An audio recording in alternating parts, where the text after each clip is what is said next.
देंगे उनको जो भारत के साथ है, जो भारत विरोधी उनको वोट नहीं देंगे। क्या किया? कुछ भी नहीं किया। अगर वो किया होता तो हम अभी तक वहाँ नहीं होते।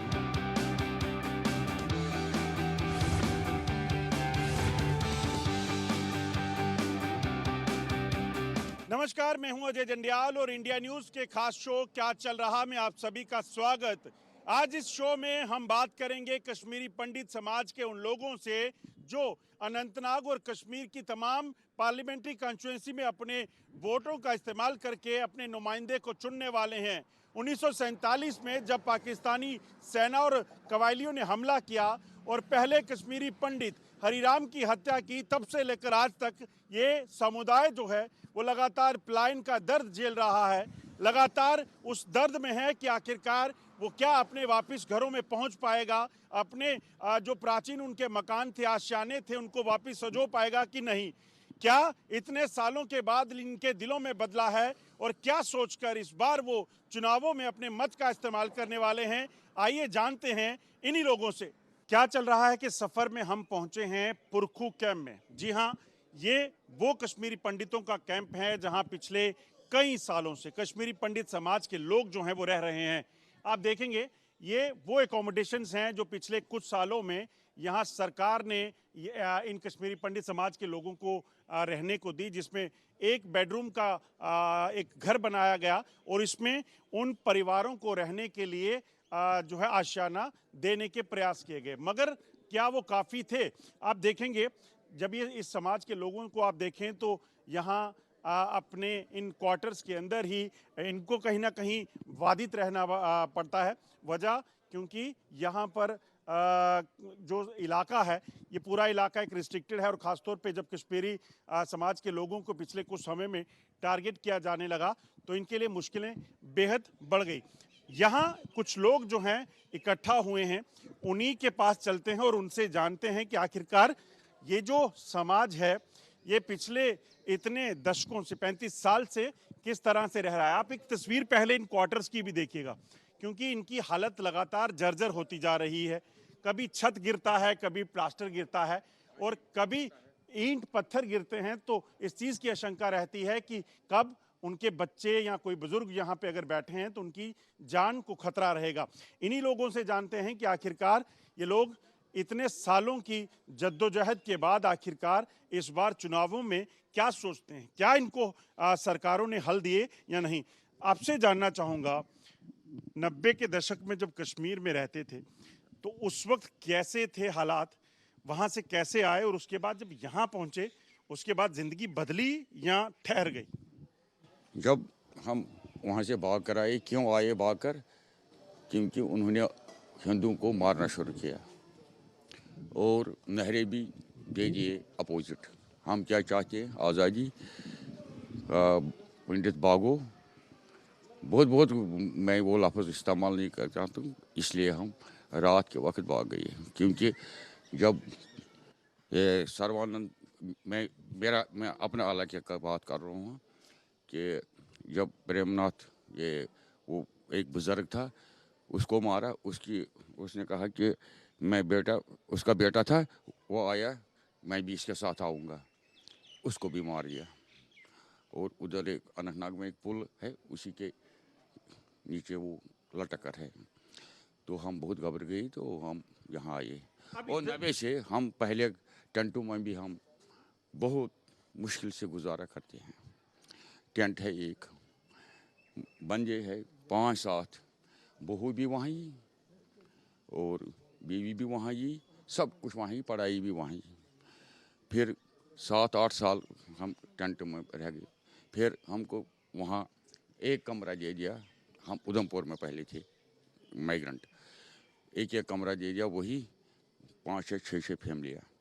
नहीं, अब इतने सालों में उस टेंट में गुजारा और उसके बाद इतनी सरकारें आई, आपको लगता नहीं कि कुछ हुआ भी?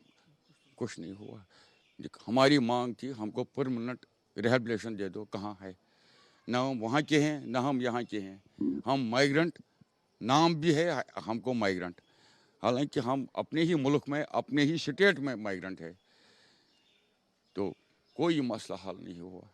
शाम का वक्त है और अगर आप अपने घर में हैं, आशियाने में हैं, तो आप सोचते हैं कि एक बड़ी आराम से अपने परिवार के साथ बैठे, मगर कश्मीरी पंडित समाज के लिए उनका परिवार वो तमाम लोग हैं जिनको 1990 के बाद आतंकवाद के चलते वहाँ से विस्थापित होना पड़ा।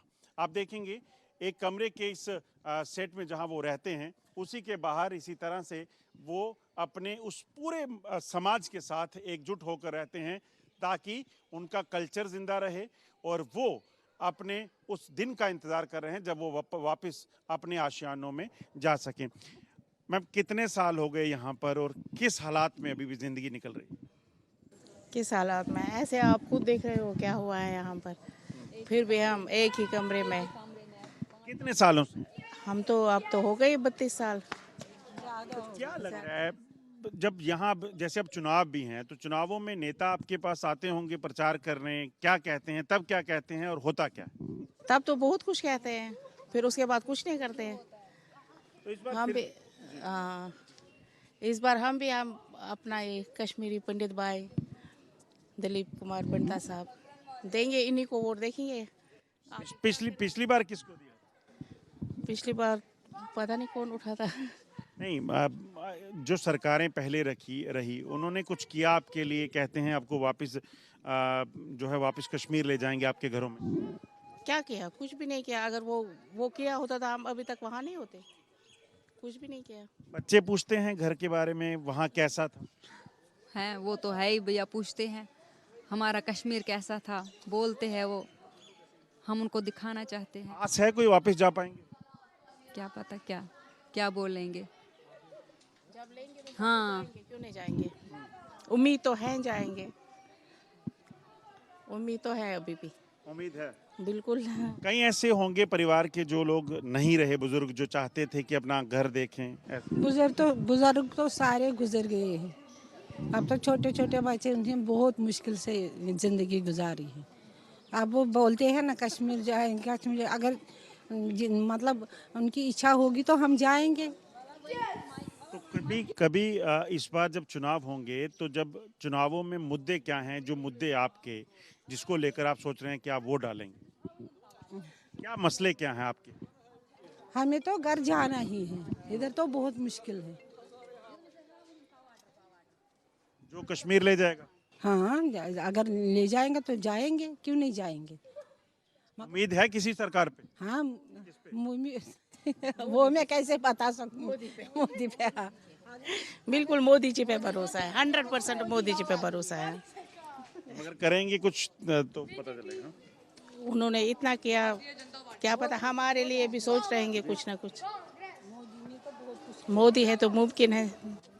देखिए यहाँ पर भी, यहाँ जो समाज में लोग हैं उनको भी लग रहा है कि ऐसा होगा। तो आप युवा, मैं नहीं दे पाऊंगा, मैं गवर्नमेंट एम्प्लॉय हूँ। तो आप समझेंगे कि हर कोई जो है एक आस में है कि शायद कुछ बेहतर हो पाएगा और उसी उम्मीद में लोग जिंदगी गुजर बसर कर रहे हैं। क्या चल रहा है कश्मीरी पंडित समाज के दिमाग में वो हम लगातार आपको बता रहे हैं, मगर साथ साथ यहाँ जब हम पहुंचे तो देखा है कि एक चाय की दुकान पर चाय उबल रही थी और कुछ कश्मीरी पंडित युवक यहाँ बैठकर जो है वो चाय की चुस्कियाँ लेने को तैयार थे। तो मैंने कहा क्यों ना हम उन युवकों में भी चलें और उनसे बात करें कि आखिरकार क्या चल रहा है, ये जाने, क्योंकि लगातार चुनावों का दौर है, लगातार पार्टियां प्रचार कर रही हैं और मेरे साथ यहाँ पर तमाम जो लोग हैं वो बैठे हुए हैं। इनसे जानेंगे कि आखिरकार इन चुनावों में इनके मन में क्या चल रहा है। क्या 35 साल से अपने होमलैंड को खोने का दर्द इनके दिल में अभी भी है? क्या मुद्दे रह गए हैं इनके लिए चुनावों में, उस पर बात करेंगे। मेरे साथ यहाँ जो लोग हैं उन्हीं से बात करते हैं। सबसे पहले सुनील जी हैं। सुनील जी, चाय पे चर्चा तो हम करेंगे, चाय की चुस्कियाँ मैं देख रहा हूँ, बिल्कुल चाय भी लेंगे, शुक्रिया।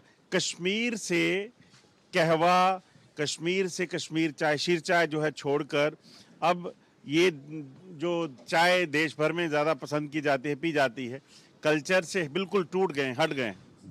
कश्मीर का कहवा तो एक मिसाल है, वो आपको कहाँ जो है पूरे विश्व में नहीं मिलेगा, क्योंकि कश्मीर का कहवा जो है उसको तो हकीकत में जो है चर्चा करने की ज़रूरत है। ये चाय तो हम पी रहे हैं, ये भी चर्चा ज़रूरी है, क्योंकि मजबूरी हो गई है। अब मजबूरी है, मजबूरी का नाम एक समय में कहा करते थे कि महात्मा गांधी, उसके बाद कहा करते थे इंदिरा गांधी, अब कहेंगे मेरे ख्याल मोदी जी। चूँकि चाय तो चलता रहेगा, लेकिन अभी जो इलेक्शन का जो मौसम है उसमें भी जो है चाय की ज़्यादा ज़रूरत पड़ेगी। लेकिन हम कश्मीरी पंडित सन 1990 से लेकर अपने देश में दंडित, चूँकि कुर्सियाँ आई कुर्सियाँ गई, लेकिन हम वहीं के वहीं आज भी अगर मैं कहीं इलेक्शन में कहीं जो है क्या अपनी जो है इंटरेस्ट रखता हूँ, तो मुझे लगता है मुझे कोई फ़ायदा नहीं है उससे, क्योंकि जितना मैंने आज तक अब तक मेहनत की है अपने जितने भी पॉलिटिशियनों पर, लेकिन लास्ट पर मैं आज भी जो है उस चिड़िया की तरह अपना घोंसला जो मैं आज भी ढूंढ ही रहा हूँ। मैं सोच रहा हूँ मैं यही चाय जो है उस अपने घोंसले में ही लूँ। मुझे एक चीज़ बताइए, सबसे मुझे हैरानगी ये लगी जब हम आपके यहाँ कॉलोनी में आए हैं, माइग्रेंट कॉलोनी में, यहाँ ना तो कोई प्रचार करता दिख रहा है, ना कोई झंडा है, ना किसी पार्टी का सिंबल है। वजह क्या? जनाब बात आपने कही, हकीकत में जो मुझे कहना था वो आपने कही। जब उसे ज़रूरत नहीं है मेरी, जब उसे ज़रूरत नहीं है मेरी, तो मैं क्यों डुबा दूं अपने आप को। पूछ ले रब से कि गुनाह किसका है, अगर गुनाह भी उन्हीं का है उसका बाद क्या मैं ही सज़ा भी भुगतूंगा। उनको आने वाले जो इलेक्शन है वो कश्मीरी पंडित जो है दिखा देगा। इस बार बढ़ चढ़ के जो है कश्मीरी पंडित का वोट जो है नोटा पे होगा, जो कि सन 1990 से लेकर आज तक अब तक जो है मेरे पे खाली जो है सियासत के लिए। नाराजगी क्यों है? नोटा क्यों? नोटा इसलिए है कि जितने भी पार्टियां आई है उन्होंने हमें वही जो है लॉलीपॉप दिखाया, लॉलीपॉप के बगैर हमें कुछ भी नहीं दिखा अब तक, इसलिए नोटा है। क्योंकि हमें भी उम्मीद थी खासकर अपनी जो मोदी सरकार पर, क्योंकि जो हमारी सरकार है और सरकारी वो हमारी सरकार थी, उसके बाद जो है जो उनका जो पीरियड रहा अभी प्रेजेंट का, हमें मुझे नहीं लगता है जो है 0 पैसे का जो है कहीं पर कोई काम हमारे साथ हुआ है। मेरे साथ एक युवक भी हैं, ये बताइए, युवाओं को जो पुराना दर्द था वो देखा तो नहीं है, मगर सुना तो होगा घर वालों से। क्या हुआ? ये बच्चा जो है जन्म यहाँ लिया है, इसको नहीं पता है कि कश्मीर में क्या हुआ है। ये जबकि मुस्लिम फैमिली है, मुस्लिम लड़का है, ये भी बेचारा जो है 90 में आके जो है यहाँ पर हमारे साथ जो है ताने बतान जो है बस रहा है। इसको भी वही मुसीबत हुई है कि जो हम पे हुई है। कुछ और लोग हैं, आपसे जानना चाहूँगा, क्या लग रहा है चुनाव होने वाले हैं, इस पर मुद्दे क्या हैं चुनावों में? सर जैसा कि आपको पता ही है 34 साल हो गए हमें घर से बेघर। 2014 से बहुत आशाएं थी, हमें उम्मीद थी कि कुछ होगा, अब तो कुछ होगा, कश्मीरी पंडितों के बारे में कुछ सोचा जाएगा। मगर 10 साल होने को आए हैं सर। मेमोरेंडम में अपना मैनिफेस्टो में देखिए आप, कश्मीरी पंडितों के लिए कश्मीरी पंडित भाई हमारे हैं, खाली बातों में बोला जाता है। अभी तक सर अगर ग्राउंड जीरो पे देखा जाए तो कश्मीरी पंडितों के लिए कुछ भी किया नहीं गया है। जैसे 2019 में धारा 370 टूटी थी, हमने सोचा था कुछ हमारे लिए खासकर होगा, पर उसके बावजूद भी हमारे लिए सर कुछ नहीं हुआ। जो हमारे को पैकेज मिला था 6000 पैकेज मिले थे, वही पुराने पैकेज, ना कोई उसमें बढ़ोतरी हुई है। और पिछले 10 साल से जो हमारे रिलीफ होल्डर भाई हैं उनकी रिलीफ में भी कोई बढ़ोतरी नहीं हुई है। इस बारी हमें उम्मीद थी कि हमें अनंतनाग कॉन्स्टिट्यूंसी से उम्मीद थी कि मैं अपने जो हमारी कॉन्स्टिट्यूंसी से जो भी अच्छा उम्मीदवार होगा हम उसे वोट देंगे और हम उनको पार्लियामेंट भेजेंगे, जो कि कश्मीरी पंडितों की बात आगे पहुंचाएंगे। भारतीय जनता पार्टी चुनाव नहीं लड़ रही कश्मीर में, हालांकि पहले चुनाव लड़ा करती थी। आप कैसे देखते हैं? मतलब मैं देख रहा हूँ कई लोगों ने कहा कि हम मोदी जी का साथ देंगे, मगर पार्टी है नहीं वहाँ। सर जैसा कि आपको पता है, बातें करने से कुछ नहीं होता है। उन्हें पता है कि हमने ग्राउंड जीरो पे कोई काम नहीं किया है कश्मीरी पंडितों के लिए, खासकर कश्मीर मुस्लिम हो, चाहे कश्मीरी हिंदू हो, चाहे हमारे डोगरा भाई हो, चाहे राजपूत भाई हो। ग्राउंड जीरो पे उन्होंने कोई काम नहीं किया। उन्हें पता कि हमें वहाँ से शिकस्त मिलेगी, हम वहाँ से हारेंगे, इसीलिए उन्होंने अपना कोई भी उम्मीदवार बीजेपी का कैंडिडेट नहीं उतारे। सर जो लोग हैं हमारे साथ, क्या लग रहा है, किन इश्यूज को लेकर, किन मुद्दों को लेकर चुनाव लड़ेंगे? एक तरफ वो पार्टियां हैं जिन पे बीजेपी कहती है कि ये खानदानी विरासत लेकर चल रहे हैं, एक तरफ नई पार्टियां उभर कर कुछ आई हैं। देखो सर, मेरा नाम सतीश कुमार भट्ट है, मैं एक कश्मीरी विस्थापित पंडित हूँ। यहाँ जम्मू में 34 साल से धक्के खा रहा हूँ। बहुत वादे किए, बहुत नेता आए, बड़े लोग, बीजेपी ने भी वादे किए, मगर आज तक कोई वादा पूरा नहीं हुआ। हम क्योंकि ये जो इलेक्शन होता है वोट डालने का, ये एक पर्व होता है, ये डेमोक्रेसी में एक पर्व होता है, ये वोट डालना चाहिए ज़रूरी। बट हम यहाँ पे वोट डालते हैं, वो कश्मीर जाता है, वहाँ पे जो बनता है, जो भी इलेक्ट होता है उसका हमें कोई फ़ायदा नहीं मिलता है।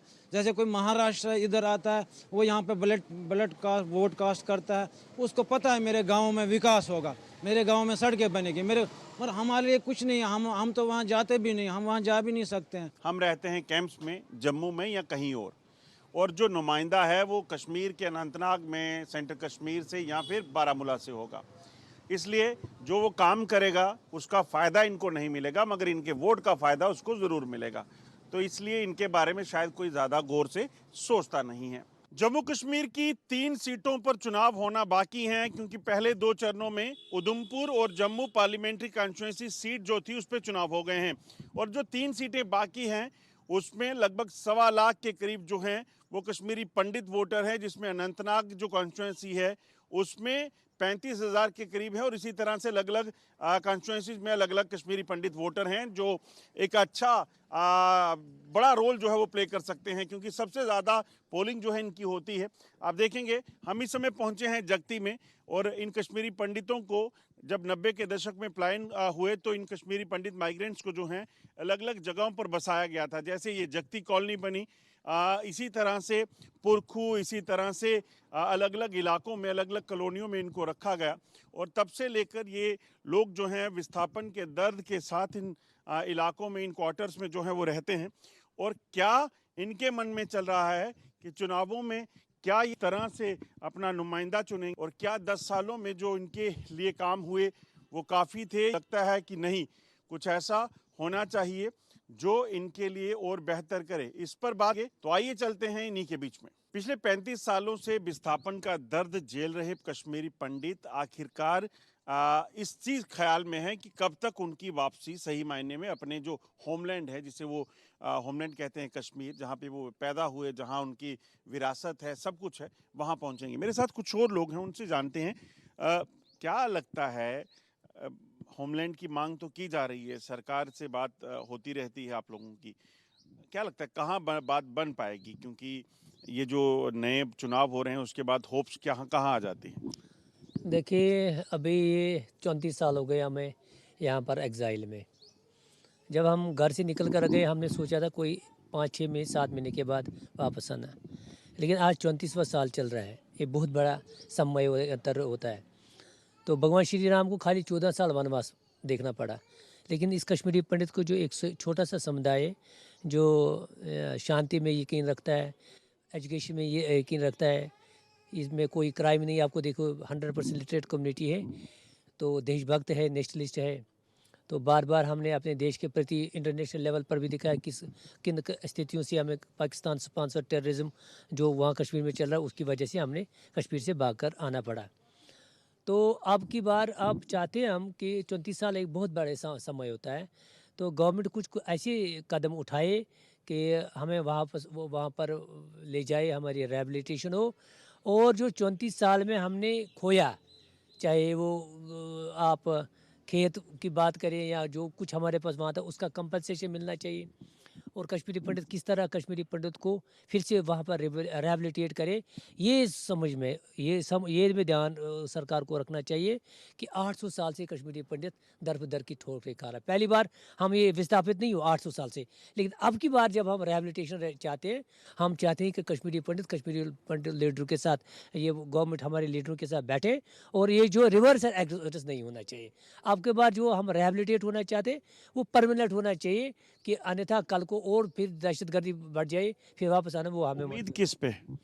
उम्मीद ये नेचुरली है, आज दुनिया की सबसे जो उम्मीद लगाए बैठे हैं, चाहे हिंदुस्तान है चाहे वर्ल्ड, वो तो मोदी जी पर ही उम्मीद है।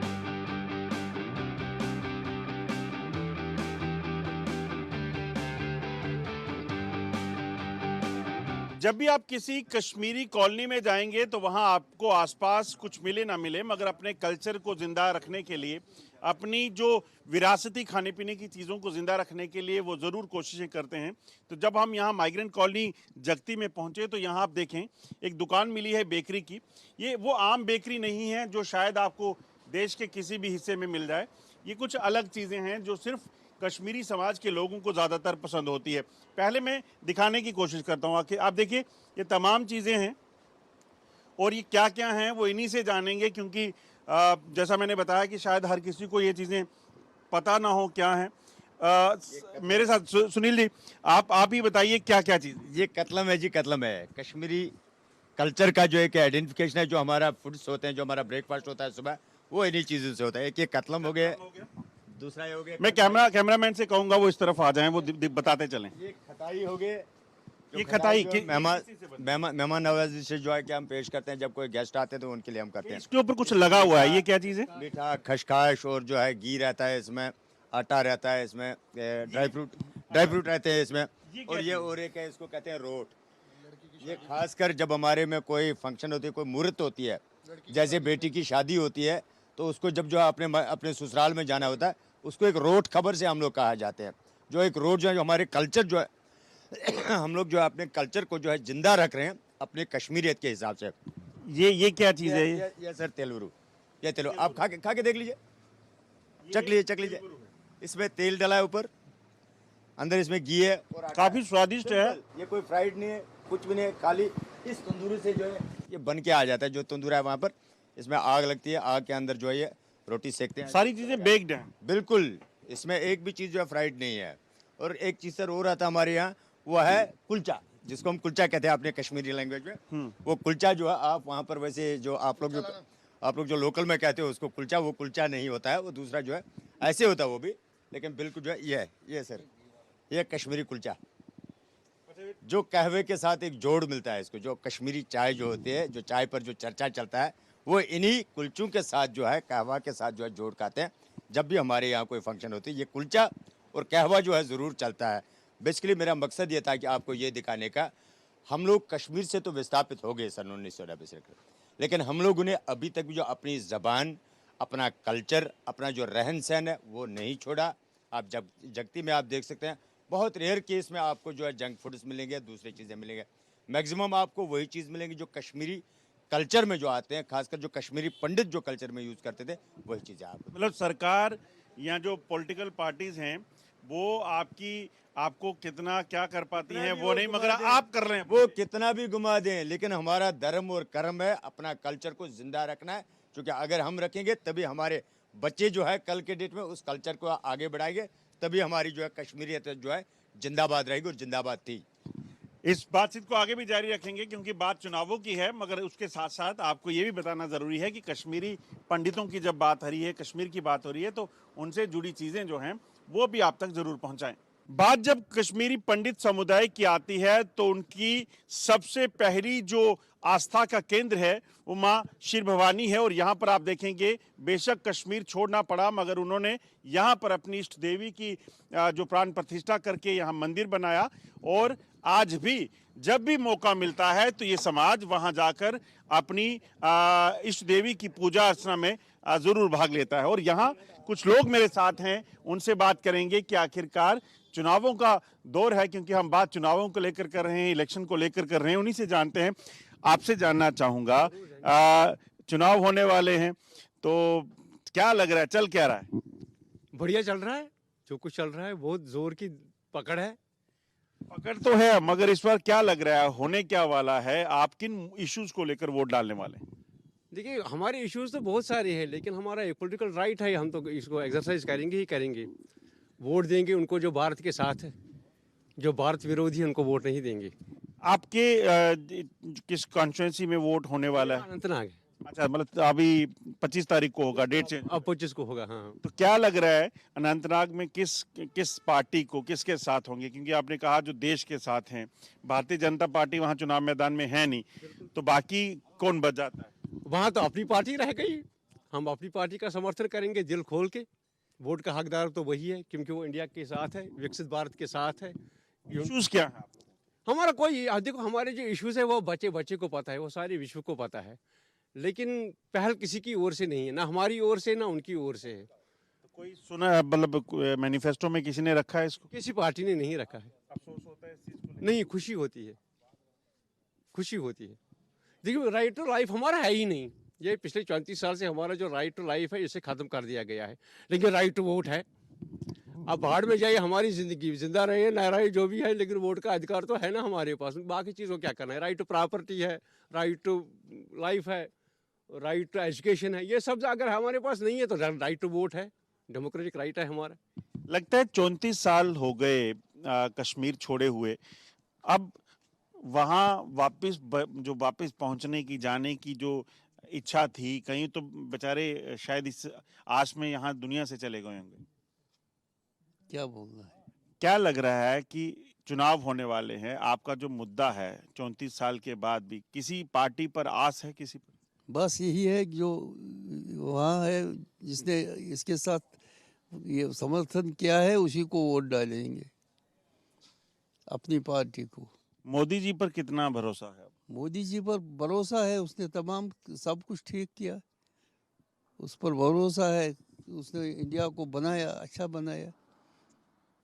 तो लगता है आपकी कश्मीरी पंडितों की जिंदगी भी बदलेगी उनके रहने से? और क्या बदलेगी, उसी पर भरोसा है सब कुछ। कश्मीर की 3 सीटों पर कश्मीरी पंडित वोटर की संख्या कुल लगभग 1,15,000 के करीब है, जिसमें सबसे अधिक वोटर श्रीनगर जो कश्मीर सेंट्रल सीट है उस पर हैं, जिनकी संख्या 52,000 है, जबकि दूसरे नंबर पर बारामूला पार्लियामेंट्री कॉन्स्टिट्यूंसी में लगभग 40,000 वोटर हैं, और तीसरे नंबर पर अनंतनाग राजौरी कॉन्स्टिट्यूंसी में लगभग 26,000 के करीब जो है वो कश्मीरी पंडित वोटर हैं। हमने लोगों से बात की तो ये जाना कि उन कश्मीरी पंडित वोटर की राय में वो सबसे पहली प्राथमिकता उस पार्टी या नुमाइंदे को देंगे जो उनकी कश्मीर में वापसी को लेकर कोई ठोस कदम उठाने की बात करेगा। हालांकि उन्हें इस चीज़ का भी मलाल है कि कश्मीर की तीनों सीटों पर भारतीय जनता पार्टी चुनाव नहीं लड़ रही है। ऐसे में उनका जो भरोसा था कि जो मौजूदा सरकार है वो कुछ कर पाएगी, उसमें कहीं ना कहीं उनको शक और शुबा पैदा हो रहा है, क्योंकि उनके कैंडिडेट नहीं हैं। मगर अब देखना होगा कि जब चुनाव होते हैं अगले 3 चरणों में, तो ये कश्मीरी पंडित जो हैं, वोटर जो हैं, वो किस ओर जाते हैं और किस नुमाइंदे को जीत का सेहरा बंधाएंगे। मंडी डीगरा के साथ अजय जंडियाल, इंडिया न्यूज़, जम्मू।